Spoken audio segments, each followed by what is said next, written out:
We're still talking security. Governor of Plateau State, Caleb Mutfwang, has apologized to residents of the state over government's failure to protect them from attacks. Governor Mutfwang led a delegation of government officials to one of the communities in Bassa Council area, which was attacked on Sunday midnight, leading to the death of 52 persons.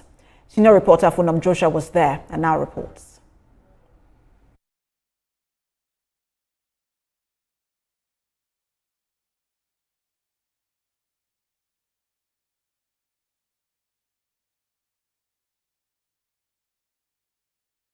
We are here at Kemakpa village, one of the communities attacked by gunmen Sunday midnight, where over 62 people lost their lives. The Plateau State Governor Caleb Mutfwang is here to see for himself the level of damage and destruction caused by these marauders and also to sympathize with the locals. The governor's first port of call was the residence of the leader of the community, where he met with kingmakers, religious leaders and stakeholders from the area.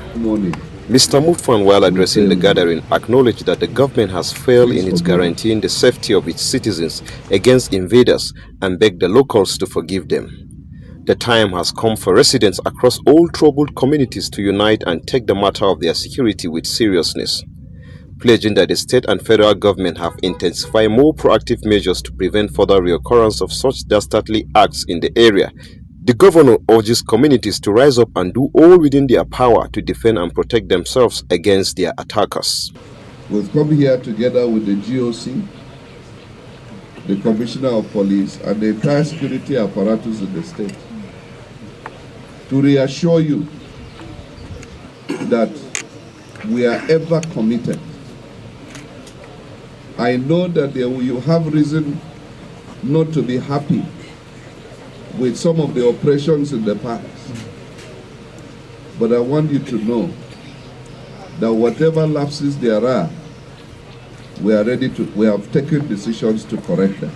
We have come to a point in time in Nigeria where every community must make arrangements to defend itself. The delegation then proceeded to this primary school, where the governor addressed the community women gathered. The women couldn't help but cry painfully upon sighting the governor.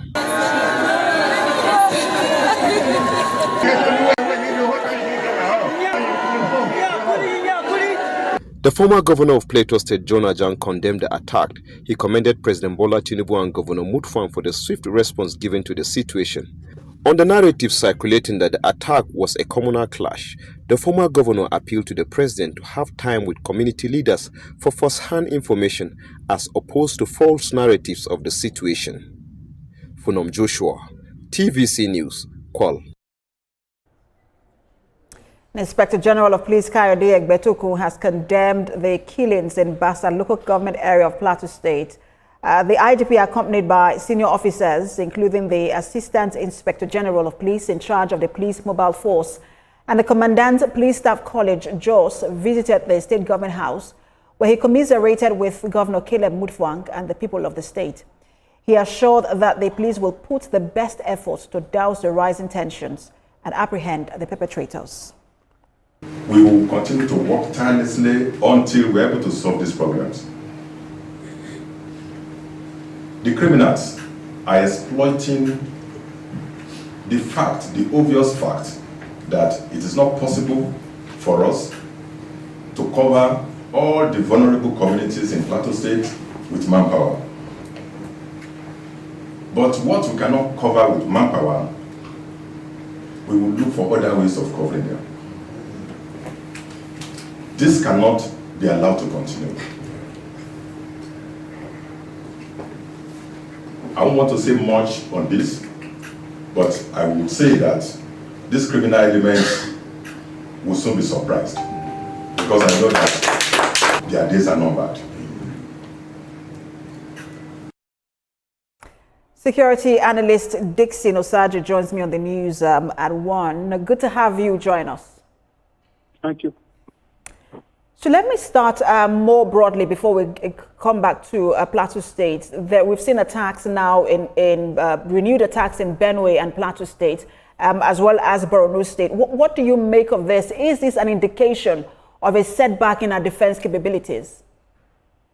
It's a setback, so regrettably that the human lives here in our country is, are setting back, because it's so sad that these criminal elements just kill at will, destroy lives and properties at will, go back, regroup, come back, kill at will again, go back, come back, and kill at will, as if there's an absence of security presence within our given territory. But we must understand that this incident is putting us in a negative limelight. What is happening right now, I think, is not a security issue, it's a national tragedy. A lot of people being killed within the past week. The National Security Advisor visited Jos and said enough is enough. And the criminal element said to him, no, enough is not enough. We're going to keep on killing. But we have to understand that human lives are irreplaceable. And for our national security forces to get this right, they need to go back to the drawing board and assess the situation. We must also try to eliminate reactionary security approach system, because this is not good for us. We must be proactive and also set in preventive measures so that Nigerians don't get killed like chickens. And I tell you that security is disputed if we keep on going after the law, if we keep on applying reactionary methodology. We must go before the law. That is what security is all about.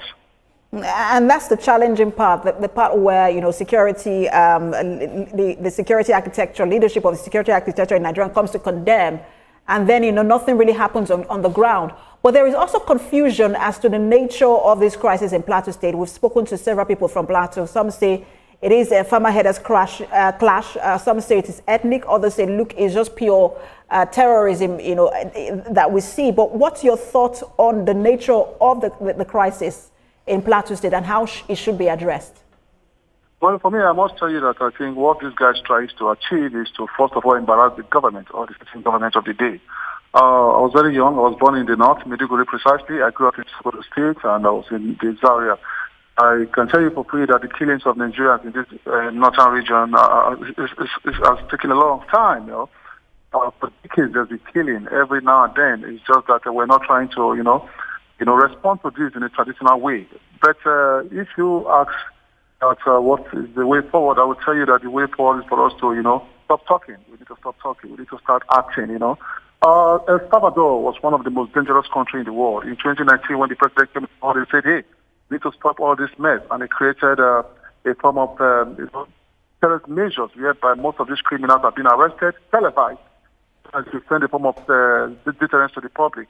So we need to understand that our territory must be protected, and if we must protect this territory, our security agents must synergize and come on board and ensure that they carry out crime mapping analysis, identify this crime-prone area and where this criminal activity is taking place, then project reasonable security measures and strategies to forestall happenings of this incident. But here, initially happened, we condemn, go back home. Condemn and go back home. We must remember that we have a country to protect, and our people must live without being forced or being intimidated. Every nook and cranny of Nigeria must be protected, and our security forces must go back to the drawing board and analyze the situation and stop being reactionary in every situation, but being proactive. Be proactive so that our people can live in a state of peace. Thank you so much for your time. Always a pleasure to have you on Security Expert, Dixon Osaji. Thank you for having me.